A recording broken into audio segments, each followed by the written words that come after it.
terceira aula da disciplina, né? Hoje é 7 de fevereiro de 2023. Professor, fique à vontade, a sala é sua. Então, ciência social, a gente vai trabalhar hoje, né? Só para situar vocês aqui, os modelos de bem-estar social, porque daqui para frente a gente vai começar a pensar políticas públicas para resolver os problemas que nós discutimos nas duas primeiras aulas.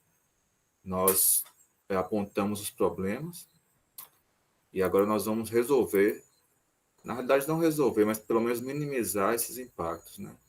Então, a autora ela acredita que no mundo atual, o que a gente tem mais próximo para resolver, para atender essas pessoas dentro do capitalismo, mesmo aceitando as desigualdades, aceitando que vai ter pobreza, é o estado de bem-estar social.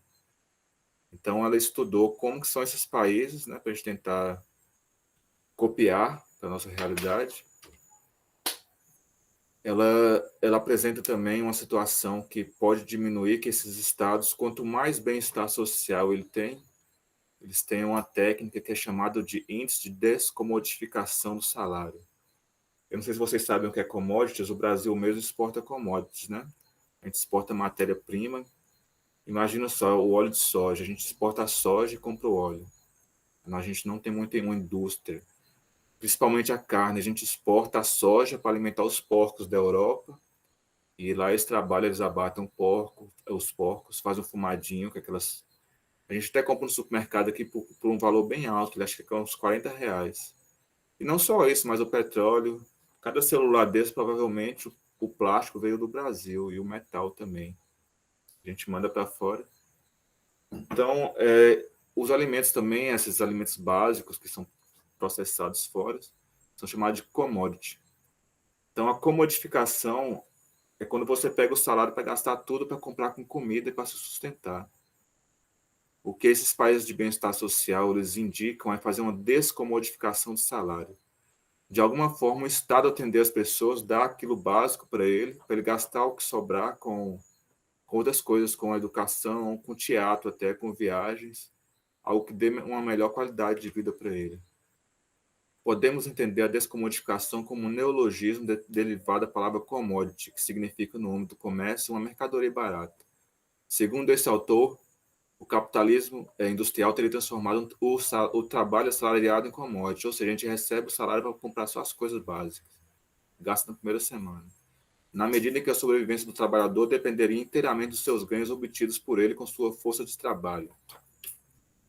O que eles querem fazer, a descomodificação se dá quando o indivíduo tem acesso aos bens e serviços de que necessita para sua sobrevivência através do Estado, enquanto um direito social.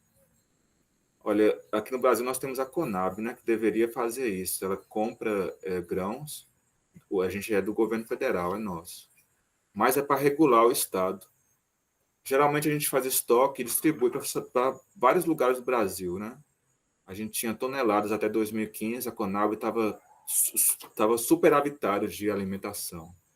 Na auditoria que foi feita esse ano estava zerado. Aí a gente até volta àquela questão da fome. Será que a fome não é um projeto? Por que está zerado numa época dessa? Como é que a gente vai fazer isso com modificação desse jeito? Dessa forma, ele não necessita de comprar com seu salário, né, as coisas de comer, o básico. Ele garante maior poder de barganha em suas negociações relativas a emprego e renda. A garantia de direitos sociais mínimos aos trabalhadores permitiria a esses, segundo essa visão, valorizar a sua força de trabalho e dar uma qualidade de vida melhor. Daí a ideia de descomodificação. Parece que tem a ver com a felicidade, né? O estado de bem-estar social, ele quer felicidade, liberdade e democracia. Pessoal, eu vou mostrar os países aqui. Hoje a discussão, esse livro ele é um pouco antigo, sabe? A discussão hoje está assim, a gente pagar melhores salários para que esses melhores salários garantam a descomodificação. Até mesmo para quem não trabalha, no Bolsa Família mesmo. A gente não faz isso no Brasil, não. Vou te mostrar os países que fazem aqui. A gente não dá a cesta básica, mas um salário que ele compra a cesta básica e sobe o dinheiro. Ah, tá. Antes, o autor colocou, a autora, as políticas públicas que são usadas para diminuir as desigualdades sociais dentro do... Ela tem um quebra de pensamento, né? Isso é tirado do material. São políticas públicas do estado de bem-estar social, que na nossa Constituição tem isso. Universalistas, quando atende a todos, indiferentemente. Universalistas, gente, política pública universalista é SUS, a educação atende a todos. Corporativos, quando eu trabalhei no IDENE, a gente discutia corporativo como a Sudene, entendeu? Era mais para economia, desenvolvimento social. A gente chamava empresas para contratar pessoas, e pagar menos imposto. A área da Sudene, não sei se vocês sabem o que é isso, depois pesquisa. E as residuais, que é o que a gente está falando, né? Residual, quando você pega todas as políticas públicas, aplica, e ainda assim alguém fica de fora. Alguém está passando fome. Então a gente pega só essas pessoas que estão passando fome, ela tem que provar, tem os testes meios. E para manter também, as crianças têm que estar na escola e dar o Bolsa Família, por exemplo. Então, é o primeiro país que eu vou mostrar para vocês aqui. Esse salário descomodificado não necessita da pessoa estar ou não trabalhando, ela vai receber. Esse regime de fato, o regime social-democrata, que é o país que a gente vai falar aqui, é Suécia, Dinamarca, Noruega, Finlândia, apresentaria grande capacidade de descomodificação da força de trabalho, contribuindo fortemente para a desproletarização do trabalho. Então, eles apresentam maior índice de universalidade. Finalmente, é nesses países que ocorre maior participação do Estado com a Seguridade Social e com a intervenção nas empresas, né, pessoal? Dá melhores salários, é a Suécia, Dinamarca, Noruega, Finlândia. Se eu não me engano, a Suíça também hoje em dia está assim. Hoje a gente está tendo uma evasão, pessoal, de Portugal, os portugueses estão indo para esses países. Então, quando eles conseguem a nacionalidade, mesmo se acontecer eles ficarem desempregados, eles estão com o salário descomodificado. Mas quando eles arrumam um emprego, o salário lá é muito bom. É por isso que o Portugal hoje está aceitando muito brasileiro, né? Porque como está saindo os portugueses para a Suécia, para a Suíça, então a gente vai fazer o trabalho que alguns portugueses faziam. Geralmente eles dão trabalho mais na área da limpeza. E Portugal não está conseguindo essa descomodificação, viu? Os salários lá estão baixos, o país está em crise. Mas isso é um regime de social-democracia puro mesmo. É Suécia, Dinamarca, Noruega e Finlândia. Bons salários para a gente comer, satisfazer nossas necessidades de sobrevivência e sobrar dinheiro para a gente ir para o cinema. E aí para o cinema, para artes, para educação de qualidade, para viagens, para viajar.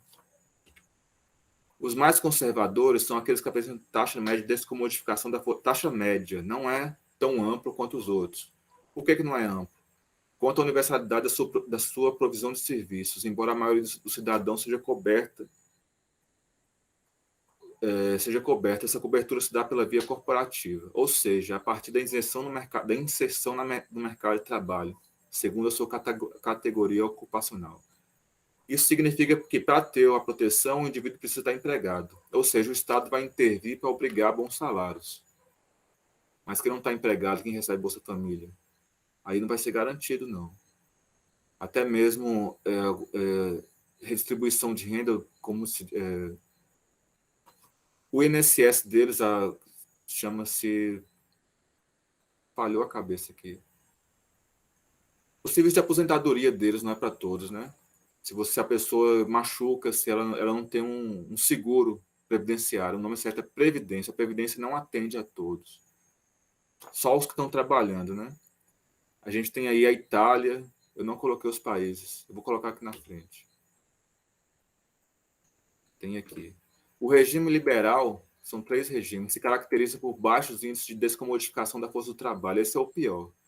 Reduzida a universalidade dos benefícios com predomínio de uso de testes meios para o acesso dos cidadãos a eles, e pela baixa participação do Estado nos gastos em comparação à alta participação dos esquemas privados. O que acontece? O que está querendo falar, pessoal? Que a saúde não é gratuita, que a previdência não é gratuita, que é tudo privado praticamente. A participação do Estado é mínima. Eles não garantem nenhum salário suficiente para você sobreviver. Contudo, se você puder comprovar, igual os Estados Unidos, se você puder comprovar, talvez o Estado possa intervir para você na saúde, se você está com câncer, morador de rua. Então o Estado vai lá no setor privado, paga o seu tratamento. Mesmo que a gente não esteja vendo isso, hoje mesmo saiu um vídeo de uma mulher que ela está com um filho, ela falou que ela trabalha o dia todo, de manhã, tarde, de noite, não consegue comprar insulina para a criança. O Brasil dá pelo SUS, né? Então o filho dela vai morrer. Eu não sei se vocês viram esse vídeo, eu não coloquei aqui, também não dá tempo, né? Então, é um país que ele é muito liberal, praticamente conservador, né, pessoal?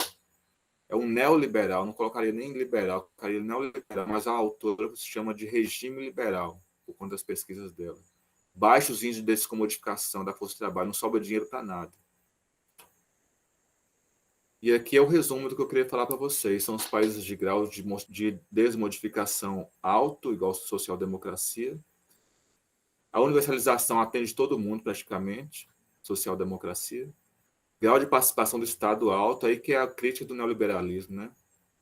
O custo é alto, tem que intervir, você vai ter que ir nas empresas ver se está pagando salário. As pessoas que não estão trabalhando tem que dar um salário para elas. São os países Suécia, Noruega, Finlândia e Dinamarca, na pesquisa desse Sping Anderson. Os países conservadores têm médio grau de descomodificação, né? A universalidade não atende a todos, só para quem está trabalhando. E o grau de participação do Estado ainda é alto, porque tem que garantir que as empresas estão pagando esse salário melhor. Alemanha, França, Itália, Bélgica, Holanda. E esses países liberais, que de fato são os neoliberais, né, mas é colocado como liberal, o grau de descomodificação é baixo, que é os Estados Unidos. A universalidade já atende pouca gente. O grau de participação do Estado é pouco, a fiscalização é pouco. Estados Unidos, Canadá, Inglaterra. Eles não dão uma qualidade de vida, exceto se a pessoa estiver trabalhando e conseguindo. Por isso que é liberal. Lembra que a filosofia liberal falava que a pessoa tem que ir no mercado de trabalho e conseguir sobreviver, tirar seu sustento de lá. Então, se a pessoa não está no trabalho, ela não vai conseguir o sustento. Algumas pessoas estão e não estão conseguindo. Os Estados Unidos está numa crise muito grande. A Inglaterra está numa crise grande hoje, viu, pessoal? Está sofrendo por causa das mudanças climáticas. O primeiro país, esses desenvolvidos, eles estão faltando lá muita coisa. Falta cenoura, o custo está muito alto. Eu tive em Londres em 2019, já estava difícil naquela época. Não é bem o que a gente imagina, entendeu? A Suécia é um expoente de social-democracia. É o que a autora quer falar, que a gente poderia copiá-los, né? Teria o seu padrão de proteção social explicado pela força do Partido Social Democrata naquele país, em sua íntima relação com os poderosos sindicatos de trabalhadores lá localizados. Já o regime de proteção minimalista dos Estados Unidos seria determinado pela fragilidade dos movimentos sindicais americanos e sua pouca ligação com os partidos políticos. E o que ela quer falar aí é que a Suécia é forte por causa dos sindicatos, mas não só por causa dos sindicatos, porque os sindicatos chamam o povo para fazer manifestações. Isso é chamado de democracia participativa. A gente observa que os países que as pessoas têm um maior grau de educação por pensar, as pessoas participam mais. E quando elas participam mais, elas cobram mais e têm mais retorno. É lógico que países com ditadura, a gente tem aqui perto, acho que é o Peru, que está em crise, as pessoas estão indo na rua, estão apanhando. Mas a Suécia, ela conseguiu um desenvolvimento muito bom com o povo participativo, democracia participativa. Você vota, não vai para casa esperar o político. Você vai cobrar dele nas ruas, nos sindicatos. E são sindicatos liberais, não são revolucionários, comunistas, socialistas, não. São sindicatos. E os Estados Unidos, o Brasil, a gente tem muito essa coisa da democracia representativa. A gente vota nos nossos políticos, vai para casa dormir, trabalhar, né? Quem está dormindo. Então, eles fazem praticamente o que querem, aí fica mais fraco, é por isso que a gente perde direitos. A democracia representativa é uma democracia de perder direitos. A participativa, ela é uma que dá mais direitos para as pessoas. Essa daqui eu falei na última aula, é da crise porque a gente vai discutir agora, dentro do Brasil, como começou as políticas para resolver os problemas, para dar direito para as pessoas, né? E como que elas entraram em crise. Tudo foi neoliberalismo. Toda vez que a gente investe muito no Estado, eles começam a falar que é muito gasto. O estado de bem-estar social passou a ser visto como oneroso, inflacionário e inimigo do crescimento econômico. Caberia, assim, então, suprimi-los ou reduzi-los ao mínimo. Está acontecendo hoje, né? Será que vai dar uma parada? Transferindo a prestação de serviços sociais de saúde e educação para os agentes privados. Bom, as políticas governamentais de proteção social, a autora fala que tiveram início no Brasil de forma consistente. Na realidade, começou com uma preocupação com a aposentadoria, com previdência, junto ao processo de industrialização e urbanização do país. A literatura especializada é ampla, convergente ao apontar que isso começou em 1923, com o marco inicial desse processo. De fato, o início, 1920, 23, começou a industrialização. Foi com Vargas, principalmente no pós-guerra, que ele se acirrou mais, mas teve início realmente em 1923. E ela fala que teve início por causa dessa lei, Eloy Chaves, que criou caixas de aposentadoria. Pessoal, caixa de aposentadoria é como se fosse aqueles caixas escolar mesmo, é privado. São leis que regulam. Cada sindicato vai ter seu caixa. Cada funcionário vai pagar para alimentar seu caixa, e quem está pagando vai ajudar a sustentar quem está aposentando. Ou quem machucou e tem que afastar por um tempo, e a pessoa recebe salário sem trabalhar, quebrou o braço, como é que vai trabalhar? Até ela melhorar. São as caixas de aposentadorias e pensões. Foi o início da Previdência, a Lei Eloy Chaves. Em 26 foi estendido aos trabalhadores de docas e navios. 1930 que começou a Era Vargas, é igual eu falo, foi a partir da Era Vargas que o Brasil realmente foi para a industrialização. E principalmente no pós-guerra. Foi por isso que ele entrou com os aliados. Ele procurou todos os lados, até com os nazistas, né? Tem aquele filme Olga, que vocês vão ver. Mas ele viu que daria retorno mais com os Estados Unidos. A gente não tinha indústria para fabricar parafuso, a gente não tinha coisa. E os Estados Unidos tinham energia elétrica, fizeram muita obra no pós-guerra. Então, em 33, Vargas criou diversos institutos de aposentadorias e pensões, que eram instituições vinculadas aos sindicatos e trabalhadores, destinados a prover esses assistência médica e outros benefícios sociais. Isso em 33, né? Tais como aposentadoria e pensão. Agora, isso deu muito poder para o sindicato começou a ter muito dinheiro. E esses sindicatos não eram revolucionários também, eram liberais. Não eram os sindicatos que fazem revolução. É um problema, né? O sistema de proteção social desenvolveu-se de forma fragmentada, apenas sindicalizados poderiam participar, já que eram geridos por sindicatos. E o resto do povo? Machucasse, fazia o quê? Eu ia trabalhar machucado e ia passar fome. Havia hospitais que faziam trabalho filantrópico, a Santa Casa mesmo começou com isso aí. Algumas pessoas conseguiram. Não tinha SUS na época. 1960, a aprovação pelo Congresso da Lei Orgânica da Previdência Social, foi mais para fiscalizar, né? Nos anos 60. E cada vez mais o sindicato ganhando poder. O governo já queria pegar isso para diminuir, era muita gente indo para as cidades, as pessoas ficavam desempregadas, as pessoas ficavam idosas, ficavam nas ruas, passando fome, morrendo. O governo tinha que pegar isso para ele, mas os sindicatos não queriam abrir mão. Em 66, os diversos institutos são unificados no Instituto Nacional da Previdência Social. Aí sim começou o INPS. Já sob uma ordem, o Estado foi pegando, tomou o dinheiro dos sindicatos, já sob uma ordem política autoritária inaugurada com o golpe de 64. Aparentemente, o regime fechado teria sido condição necessária para a unificação. Foi à força, né? Os sindicatos não queriam, se não der, a gente mata vocês. A gente toma esse dinheiro tudo. A gente tem que resolver o problema. Que foram tentadas diversas vezes, mesmo durante a ditadura Vargas. Fazendo uso do dispositivo autoritário, o governo conseguiu calar as lideranças sindicais que até então resistiram à unificação dos institutos. O interessante para nós, pessoal, é quando a gente cria esses princípios da Seguridade Social a partir da Constituição de 88. O que são esses princípios que vai cair na prova nossa? Universalidade da cobertura e atendimento. Agora todo mundo tá coberto pela Previdência Social. Todo mundo. A gente teve até, acho que foi no governo Lula, aposentadorias de pessoas que não contribuíam na aposentadoria rural, né? A gente ampliou muito, pessoas que nascem com deficiência já começam a receber os benefícios. Uniformidade e equivalência dos benefícios às populações urbanas e rurais. Urbana e rural agora é tudo igual. E redutividade do valor dos benefícios. Democratização da gestão do sistema com a incorporação de trabalhadores, empregadores e demais representantes da sociedade civil nos conselhos da Previdência e da Saúde. Então, aí nós temos o orçamento da Seguridade Social.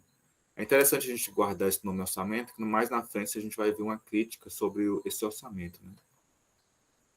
Em 89, Collor converte o INPS e nasce o Instituto Nacional da Seguridade Social, manda para o Ministério do Trabalho. Então, esse INSS que nós temos hoje, do jeito que ele está, ele vem dos anos 20, mas com esse nome, com a conotação, foi no governo Collor. Em 1993, nós temos a primeira discussão sobre a privatização do INSS, né? O que aconteceu? Essa foi aquela crise. Eu não sei se vocês lembram, quando teve aquelas privatizações, que tinha aquela guerra no centro de São Paulo, era uma loucura. As pessoas lutaram muito contra a privatização do INSS, mas o governo FHC foi sucateando ele, deixando de fazer concurso. Haviam filas enormes, as filas do INSS, saía na televisão, como que podia aquilo, as estruturas dos INSS eram ruins. Tudo isso foi proposital. Na época, pessoal, não se discutia muito a dívida pública, igual a gente discutiu na última aula, né? Na última aula nós vimos que a dívida pública hoje está na mão de empresários, ela é nacional, mas na época estava na mão do FMI. O FMI tinha a maior parte dos papéis da dívida, era uma dívida internacional. Então, e eles mandavam para pagar a dívida, tem que ter superávit fiscal. Hoje é superávit primário, né? O que é superávit fiscal? Corta da saúde, educação e manda para a gente. Como as pessoas não discutiam muito a dívida, quando você colocava aquele orçamento de pizza, o maior gasto que tinha era do INSS. Hoje a gente vê que é o segundo maior gasto. Mas ele se balanceia, o que recebe, gasta. Na época a discussão ela não era muito verdadeira, era uma discussão mentirosa. Então tem que privatizar, porque é o que gasta mais. O que está quebrando o Brasil é a Previdência, da forma que se falava na época, né? No governo Lula, essa questão do superávit financeiro foi chamada de superávit primário. Ele criou os institutos federais, aumentou as faculdades federais, mas tudo já veio tudo sucateado. Ele não só manteve o rigor fiscal, como aprofundou na medida que fixou metas de superávit primário. Isso de superávit primário é cortar. A gente tira da educação, da saúde e manda para a dívida pública. A fonte de recursos, né, para pagar a dívida é essa aí. Superior às que tinha sido acordado com o FMI. Ele até cortou mais. O descontrole era tão grande que em 2013 ele teve que fazer uma renegociação da dívida. Ele pediu para os bancos comprar os papéis do FMI, aí passou os papéis para os bancos e deu o poder para os bancos. O que culminou, né, na era Temer. Ali praticamente Temer não foi o presidente, eram os bancos que mandavam nele. Aquelas reformas que nós tivemos, elas vieram prontas, né, da Agenda Brasil. Era uma agenda que os empresários fizeram, os empresários de São Paulo. Então, o Lula, quem deu o poder para acontecer o golpe contra a Dilma foi o próprio Lula, né? Ele alimentou a cobra que depois mordeu a mão dele. Em 2004, o crescimento foi retomado, mantendo trajetória ascendente até o final de 2008, quando se abateu sobre a economia crise global originada da bolha imobiliária americana. A autora vai falar que em 2004 teve uma crise, mas ela esquece de falar que em 2004 nós fortalecemos o INSS. Voltaram os concursos públicos, tivemos grandes concursos no INSS, conseguimos diminuir a fila e dar o direito do povo de conseguir a sua aposentadoria, de conseguir o seu afastamento, por qualquer coisa que fosse. Até as agências do INSS a gente teve aumento de agências, reformas, mais investimento na Previdência. Mas foi um ano de crise. Afinal de contas, né, pessoal, o capitalismo ele é um sistema de crise. Vocês acham que o capitalismo ele sempre está em crise? Já pararam para pensar nisso? A gente teve crise de 2004, crise de 2008, veio o Covid, mais crise. O que nós tivemos aqui com a era Bolsonaro, né? Então, aquela Agenda Brasil, eles conseguiram ganhar. Acho que eles fizeram uma reforma que é muito complexa, porque tem os níveis, né? Cada pessoa tem uma forma de aposentar. O resumo que eu pude pesquisar, até onde eu pude pesquisar, é que aumentou o tempo, ficou mais difícil a gente conseguir aposentar, entendeu? Aumentou a contribuição, aumentou o tempo de aposentadoria também. Eu mesmo fiz a minha pesquisa, aumentou alguns anos, de fato. O valor das aposentadorias diminuiu, aumento da alíquota, tem uma alíquota progressiva agora, né? Nova aposentadoria especial, que é aquela que você aposenta com o teto, que você pode aposentar. Praticamente missão impossível, igual o autor que eu observei, que eu dei uma olhada. Pessoal, hoje a aula nossa está um pouco bem, como se diz, está bem menor, mas nós vamos fazer uma atividade aqui. Nós vamos falar sobre o IDH. Sabe, para a gente poder saber qual o problema da população, a primeira coisa que a gente tem que fazer é pesquisar aonde está esse problema. O IDH é um índice que eu acho que vocês estudaram com o professor, vocês têm uma matéria de índices, eu acho que chama índices, mas eles estudam IDH, Gini. Eu não sei, acho que foi o professor Alcino que trabalhou com vocês. Ele deve ter trabalhado até com mais propriedade do que eu, né? Então, esse material mesmo, quando eu fiz esse curso em 2010, ele foi pensado para formar gestores públicos municipais. Ele se chamava Gestão Pública Municipal. Depois passou para ser Gestão Pública e agora parece que é a Administração Pública, né? Então, o que propunha quando eu tive essas aulas era que as secretarias tivessem comunicação. IDH vai muito para o desenvolvimento, mas ele é um índice muito amplo, entendeu? Ele é um índice amplo. A gente precisa de índices mais específicos em algum momento. Igual, por exemplo, o IDEB, você pode conseguir até saber quantas pessoas, quantas crianças morreram, qual é o nome que se dá? Mortalidade infantil. É possível saber a mortalidade infantil. Aí cada secretaria vai trazer esses índices. Onde é que está o problema? O IDEB, quais são as piores escolas de Minas? Ou de Januária? As piores escolas de Minas estão em Januária e Cônego Marinho. Na próxima aula nós vamos ver. Mas quais são as escolas? Aí vamos focar nelas, vamos trabalhar nelas. Então, o secretário de Educação traz, o secretário de Planejamento vai trazer o IDH, para a gente ter uma visão mais geral. Ele mede a qualidade de vida, né? Esse autor é Jorge Luiz da Silva. O Índice de Desenvolvimento Humano, IDH, compara indicadores de países nos itens riqueza, alfabetização, educação e esperança de vida, natalidade e outros, com o intuito de avaliar o bem-estar de uma população, especialmente das crianças. Varia de 0 a 1 e é divulgado pelo Programa das Nações Unidas para o Desenvolvimento, PNUD, em seu relatório anual. A divulgação feita em novembro de 2007, com dados referentes de 2005, o Brasil, pela primeira vez, alcançou o nível 0,8, quase perto do país desenvolvido, né? Países com IDH até 0,499 são considerados desenvolvimento humano baixo, e com os índices entre 0,5 e 0,79 são médio. Pessoal, é tão interessante esse IDH que a gente consegue pesquisar por cidade. E nós vamos fazer agora, viu? Eu espero que vocês estejam prontos, que eu vou chamar um ou outro para falar das cidades suas. Espera, só colocar aqui. O resumo do IDH é isso aí, ó. O que vai ter dentro do IDH? Vamos colocar tudo no explicador. Assim, isso veio da ONU, né? Pelo PNDU. A ONU, pesquisas da ONU, que acho que foi no ano de 1990 que eles levantaram esse índice. Deixa eu ver se eu coloquei aqui. Não coloquei. Mas foi em 1990. Nele vai ter saúde. O que é saúde? O que vai ter na saúde? Tudo? Não. Expectativa de vida. Quanto maior a expectativa de vida, vai aumentando o IDH. Educação. Agora você vê que é um índice geral, né, pessoal? Quanto maior a educação, mais o aluno aprendeu, né? É por isso que tem que ter o IDEB. O IDEB está todo desatualizado, está um horror. Um horror. Eu espero que depois que vocês formarem nesse curso, vocês procurem sua superintendência. Qual é o IDEB da minha escola? Essas coisas têm que ter pública, pessoal. Coloca na porta da escola, vamos trabalhar. Por que está ruim? Por que está assim? Não é muito bom a gente estar escondendo essas coisas, não. A gente tem que balizar mesmo pelo princípio da publicidade. A gente tem um princípio público da publicidade. Vocês já estudaram isso para o concurso. E a renda, né? Quanto maior o salário, maior o IDH. Eu coloquei atividades suas aí, ó, pessoal. Eu vou fazer com vocês, depois vocês vão lá e respondem. Acha o IDH da sua cidade aqui. Eu vou pegar esse link, vou abrir ele agora e vou chamar um de vocês, um ou outro. Sua cidade é pobre ou rica? Faça um paralelo com a figura abaixo. A figura vai ser essa aqui, ó. Eu não coloquei a fonte, esqueci.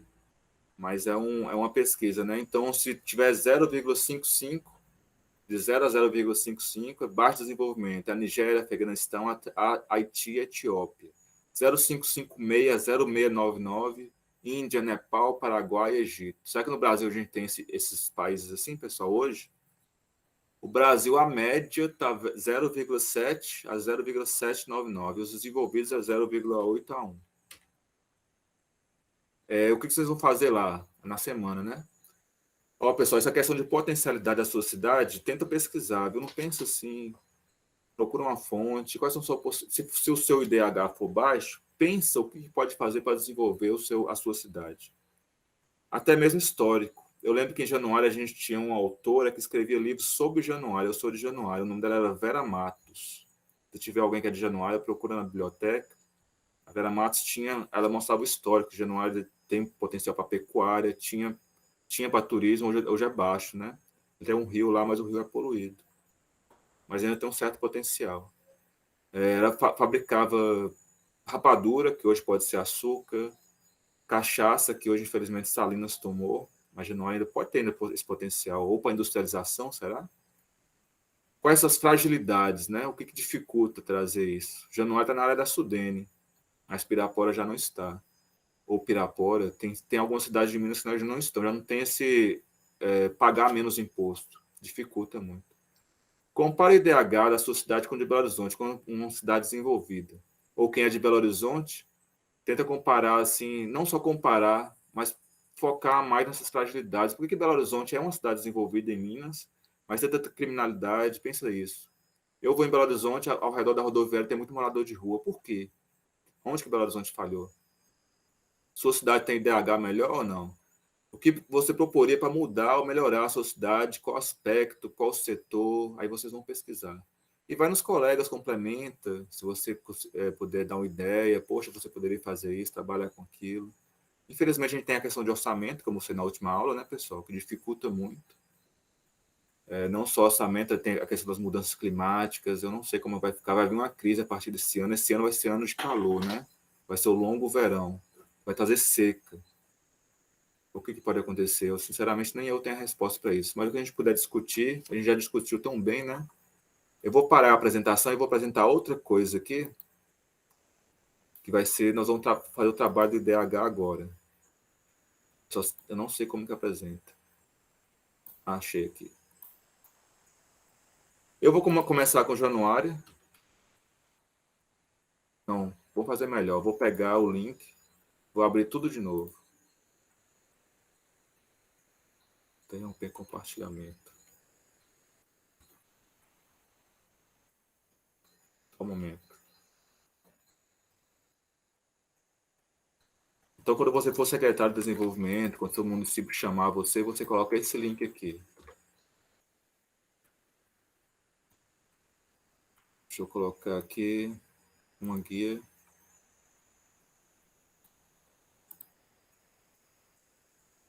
Na realidade, o link ficou na apresentação, né? O link é esse aí, ó. Cidade Nova Lima. Eu vou colocar o seu. Nova Lima já é a primeira pessoa já. Vou começar só por Januário, porque a gente tem gente de Januário aqui também. Januário, pessoal, é considerado um sério problema para o estado de Minas. Até pouco tempo teve uma questão com o chikungunya terrível. A segunda, não sei por que Montes Claros teve esse problema. A gente já começa o trabalho nosso aqui, ó.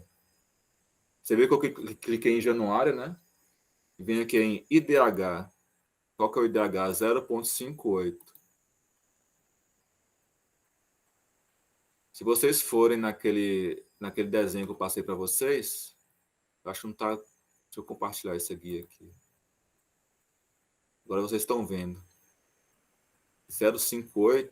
A gente está no nível da Índia, Nepal, Paraguai. A gente está abaixo do nível do Brasil. Qual o problema de Januário? Qual o problema de Januário? Alguém sabe? Nem eu sei. Por que Januário é tão pobre? Vamos ver aqui trabalho e rendimento. Januário é uma cidade para se evitar. Olha o salário. 1,7 salário mínimo. Como que uma pessoa vive com isso? Deixa eu colocar Belo Horizonte aqui. Belo Horizonte. 3,4 salário mínimo.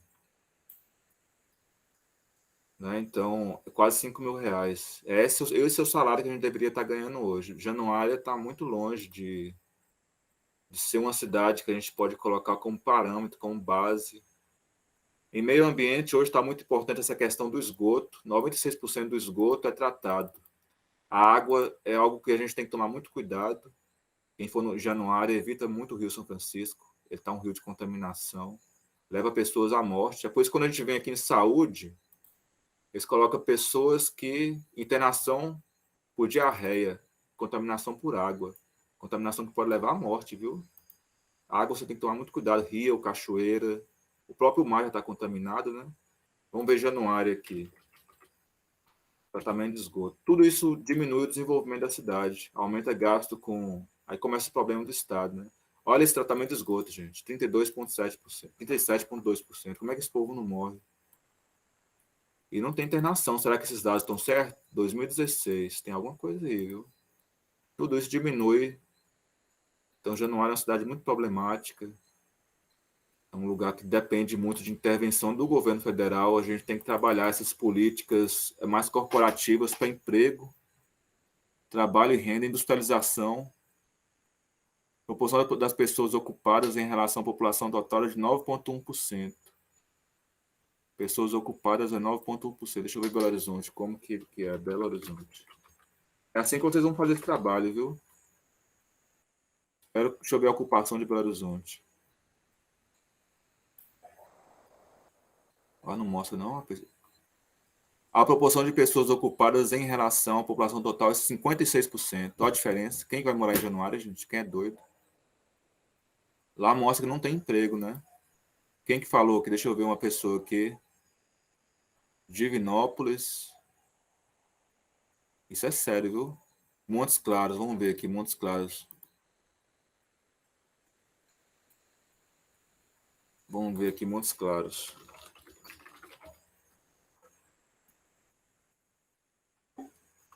Economia. 0,77. Vamos ver aqui, lá no compartilhar isso aqui. Montes Claros já é uma cidade mais interessante, né? Montes Claros, assim, ela peca muito por questão de artes. Eu acho que aqui não mostra, assim, não lembro se mostra arte, mostra cultura, meio ambiente. Montes Claros consegue tirar 93% do esgoto. Será que é isso mesmo? Uma cidade mais interessante, né? Menos poluída. Não sei. Aí é interessante a gente ver a mortalidade infantil. Um lugar para a gente morar tem que ter baixa mortalidade, mas Montes Claros ainda tem muito. Deveria ser uns 8, 7. Vamos ver Belo Horizonte quanto que é. Montes Claros ainda não é um lugar assim, tem que trabalhar 9,8, tá muito. Aquele lugar lá do sul que teve aquela questão da escravidão, vamos ver se pelo menos deu retorno para aquele povo. Bem, eu quero ver as cidades suas mais desenvolvidas aí, viu? Vamos ver aqui, trabalho e renda. 3 salários mínimos para uma cidade pequena. Economia. Olha o índice desse povo, quase 8, 0,7. Igual Montes Claros, né? Saúde. Aí, ó, cidade para se morar é isso aqui, ó. Poucos óbitos, mas tem água contaminada, ó. Não trata nem 90% do esgoto, mas trata bem. Vamos pegar do seu aqui. Contagem. Contagem é uma cidade desenvolvida também, né? Mas vamos ver a mortalidade infantil. Contagem. Nossa, que cidade grande é essa? É maior do que a capital do Mato Grosso do Sul, Campo Grande. Trabalho e rendimento. Mas ainda não paga bem um bom salário, viu? Cadê economia? Tem um índice de desenvolvimento humano alto, porque saúde ainda tem um óbito muito grande de crianças. Trata muito bem o esgoto, arborização, cidade arborizada. Contagem é um lugar interessante, mas tem uma questão do salário, porque não é só. Vocês veem que é muito amplo, né, pessoal? O IDH, se você só colocar o IDH, você acha que está tudo bem.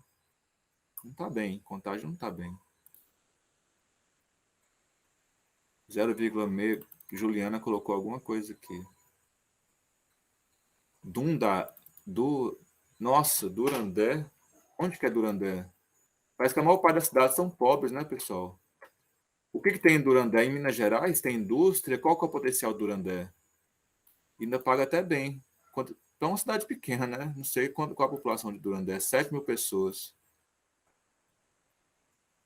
Tem educação? 95% das pessoas, pelo menos, de 6 a 14 anos, né? Isso aqui mostra que as pessoas são alfabetizadas, né? Pelo menos. IDEB baixo. Economia. E é interessante, tem histórias e fotos aqui da sua cidade. Eu vou mostrar como que é a sua cidade. Faltando dados, hein? Você trabalha na prefeitura? Por que está faltando dados? Gisele. Isso não é bom, não. Isso é ruim. Isso é péssimo. Não trata a água. Tem problema de contaminação de água lá. Baixa arborização. Vocês têm que colocar a cidade para ser arborizada 90%. Deixa eu ver januário aqui.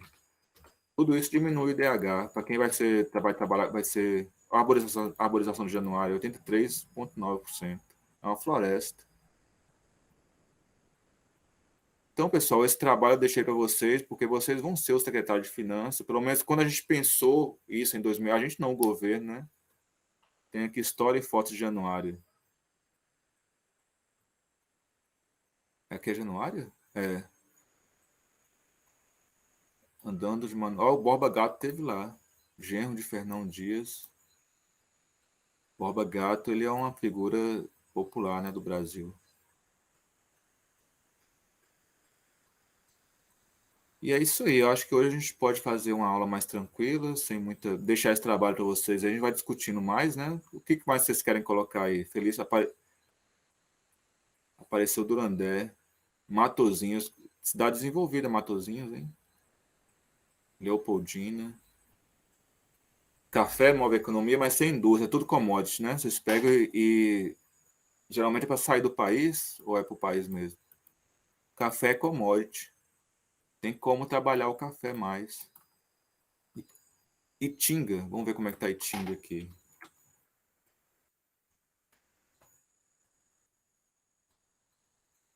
São João Bosco, prefeito de lá, população, cidade pequena, 15 mil pessoas. Para uma cidade de 15 mil pessoas, está pagando um salário até bom. Será que como que é a criminalidade aí? Como é que é a qualidade de vida?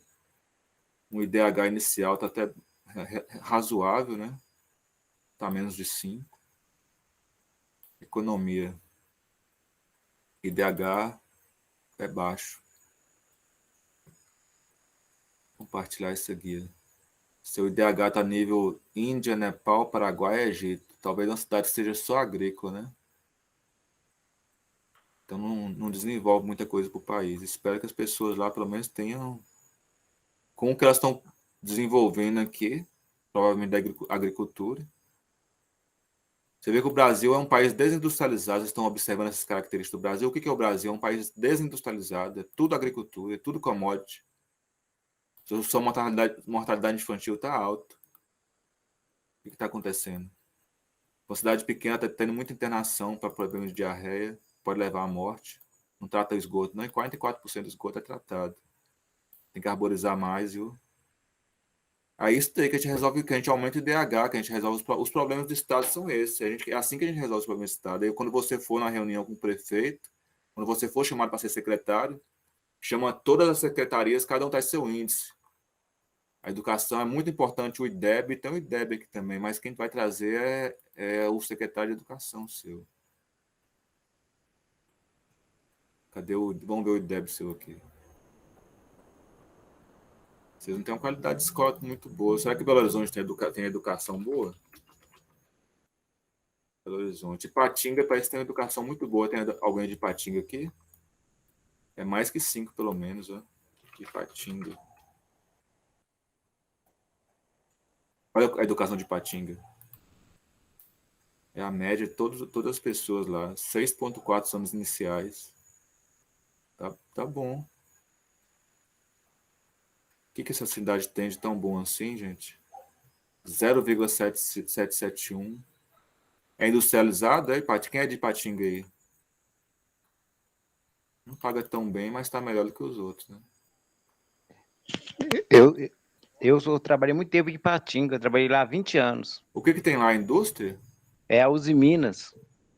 A Uzi Minas é lá. O óbito tá bom, tá morrendo. Bom, onde é que eu vou falar que óbito tá bom, né? Tinha que ter era 0, né, pessoal? De 1.000 pessoas, tá morrendo quase 8. Ainda assim, é um lugar que você pode levar seus filhos. Tá tendo muita internação, pode ter uma poluição lá na cidade. O tratamento de esgoto é alto, mas por que tá tendo Olha, pessoal, talvez pode ter alguma coisa com a água de lá, hein? Você vê que o IDH ele é muito superficial, né? Às vezes a gente precisa de pesquisa mais aplicada, tem que ir em loco, descobrir o que está acontecendo. Ó, pessoal, se vocês usem Minas, Teófilo Otoni, eu vou só olhar o Teófilo Otoni, mas se vocês quiserem perguntar sobre a atividade, você viu que foi uma aula mais tranquila. A outra vai ser, eu achei que seria mais dura, porque a gente trabalhou muito a apostila. A própria, eu estou trabalhando, a próxima, eu ainda estou trabalhando ela, porque é políticas públicas. E as políticas a gente nem sabe o que está acontecendo. O governo está criando a conta gota, né? As políticas vão aparecendo.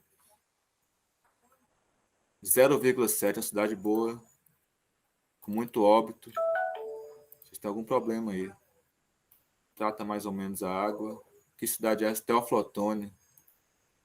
141 mil pessoas é muita gente. Cidade grande é essa, viu? E qual o salário que vocês estão pagando? Tá bem, mais ou menos, né? Um salário tá igual Januário. Não tem indústria, não? O Teófilo Otoni vive de quê? É muito mediana a cidade. Cidade com problemas, né? Meio ambiente, vocês estão arborizando as ruas? Januário arboriza mais. Vocês estão perdendo para Januário, hein? Eu sou de Januário, eu posso falar. Teófilo Otoni tem que ter uma discussão muito grande. Teófilo Otoni é uma cidade que você teria que trabalhar aí, pessoal, mais orçamento participativo, sabe? Parece que é uma cidade que tem tudo para ir para frente, pelo que eu estou vendo aqui. Tem muita gente, uma educação até mais ou menos, IDH bom. Por que vocês estão falhando? Trabalho orçamento participativo aí. Quanto mais participativo, a democracia participativa ajuda a resolver. Você ouve o povo e você vai onde está tendo problema. Não tem indústria em Teófilo Otoni, não? O que vocês fazem aí? É tudo agricultura também? É uma Silmária. Bom, pessoal, mas eu acho que já é suficiente. Tem 10 minutos se vocês quiserem perguntar. A Valadares. Querem perguntar o quê aí? Já estão preparados para fazer atividade? A partir de amanhã vocês começam, a gente vai discutindo lá. Estou preocupado se vocês estão fazendo as duas atividades, a AO, a atividade online e a aplicada. Espero que esteja tudo bem também com vocês aí, viu? Engenharia de Minas Gerais também. Vou logo na economia. É nível de África, viu? Pouca gente. Salário também. Aí você vê Teófilo Otoni está pagando praticamente meu salário. Gerir. Eles não gostam de arborizar. Ah, não, está bem arborizado. Esgotamento tá. Só para tirar uma dúvida aqui, Porto Seguro. Porto Seguro é uma das cidades mais turísticas do Brasil. Deixa eu ver o que está dando retorno para esse povo. Tá nada, ó. Olha o IDH. Educação 4,5, não tem nem dados do. Oh, meu Deus do céu. Paga 1,7 salário, não dá retorno nenhum. Só a industrialização, vocês estão percebendo isso? Quando a gente coloca Belo Horizonte é o que é por causa de indústria. Não é serviço. Olha a diferença. Isso é uma cidade, olha, 0,8. Agora, se essa renda está sendo concentrada, aí você tem que ir no índice de Gini. O índice de Gini deve estar por aqui, ó.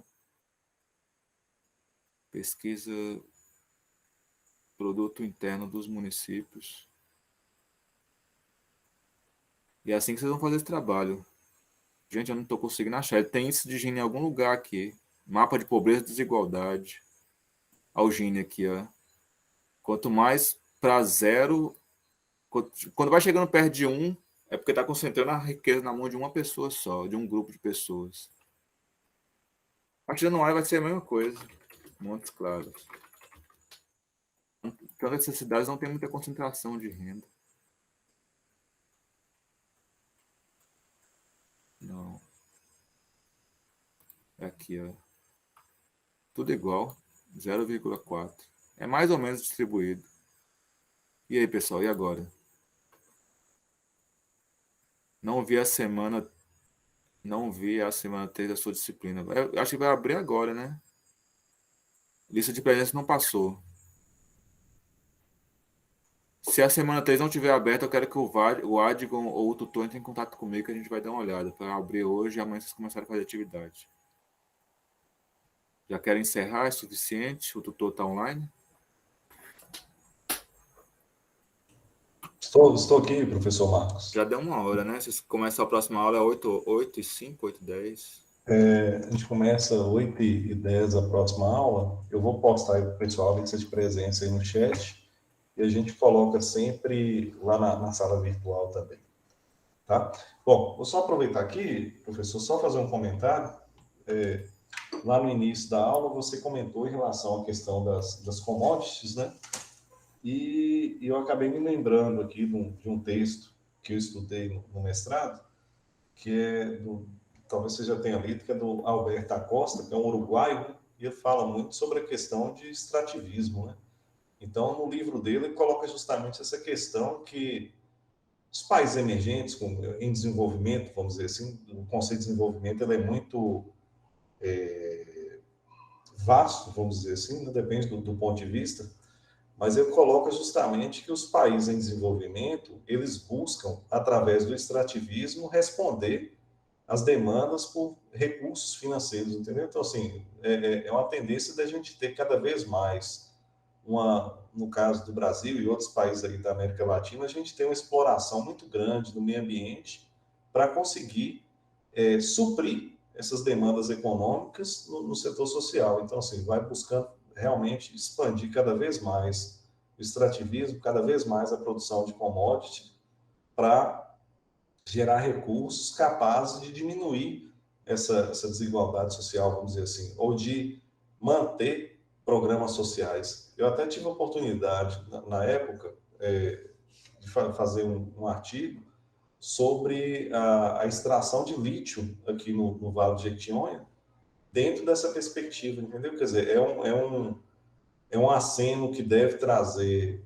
recursos para a região, mas é com a fórmula antiga, que é justamente você suprir a necessidade da população ali através da exploração dos recursos minerais e da produção de commodities. Então, a industrialização ela fica muito para trás, vamos dizer assim, entendeu? É Isso, assim, igual o Instituto né? Federal, o nosso salário, a educação quase toda é paga de commodities. Não sei se vocês sabem, é da agricultura. Sim, Já teve uma pesquisa sobre isso.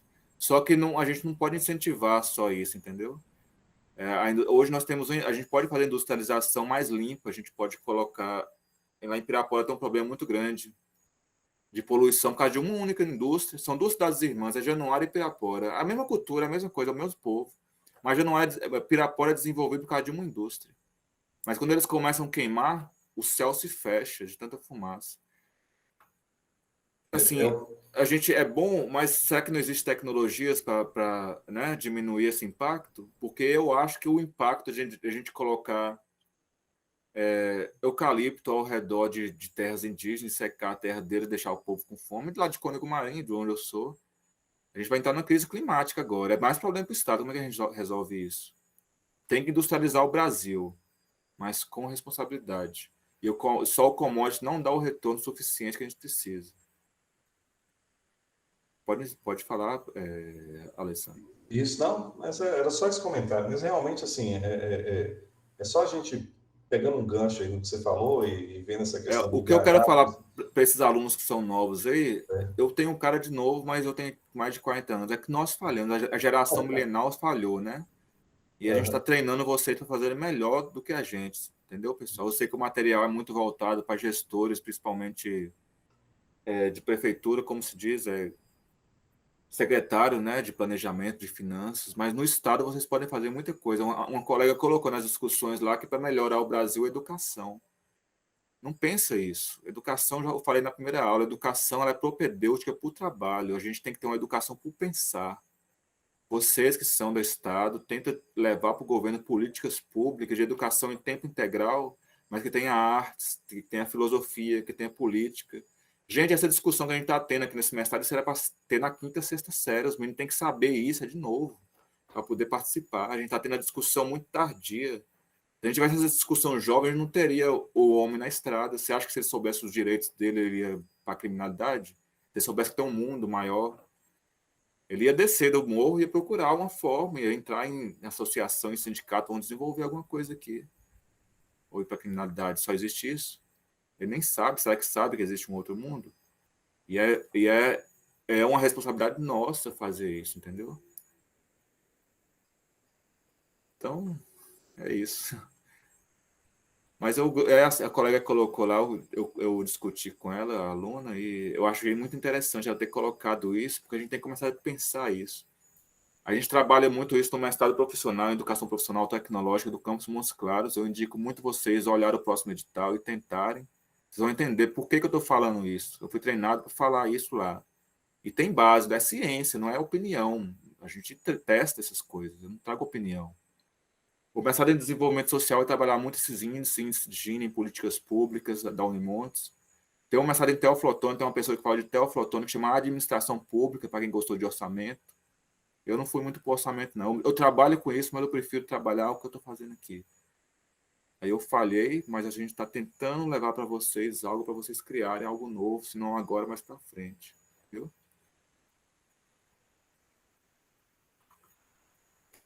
Prontinho. Bom, professor Marcos, chegamos aí às 20 horas, mas você fica à vontade se tiver mais algum assunto a abordar. Senão, a gente vai caminhando aqui para o encerramento de mais essa aula. Te agradecer pela Eu oportunidade aí prefiro do diálogo. encerrar, sim, e deixar os alunos descansar um pouco para a próxima aula, Isso, pensar essa ok, atividade, viu, pessoal? tranquilo. Agradeço muito, boa noite. Boa noite, então, e até a próxima. E aí, o pessoal, os alunos aí ficam com a gente aí. Daqui 10 minutinhos estaremos aí na próxima aula aí do professor Alcino.